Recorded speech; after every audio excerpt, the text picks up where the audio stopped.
สวัสดีจ้าสวัสดีท่านผู้ชมทุกท่านนี่เป็นผลการออกรางวัลหวย5 น้อย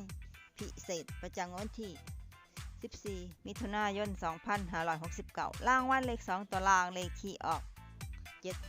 7676รางวัลเลข5ตัวล่างเลขที่ออก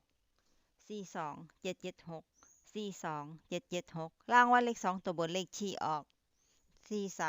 4343รางวัลเลข3ตัวบนเลขที่ออก543รางวัลเลข5ตัวเลขที่ออก82543 82543นี่ก็เป็นผลออกมันหวย5 น้อยพิเศษประจำวันที่14มิถุนายน2569ขอให้โชคดีมีชัย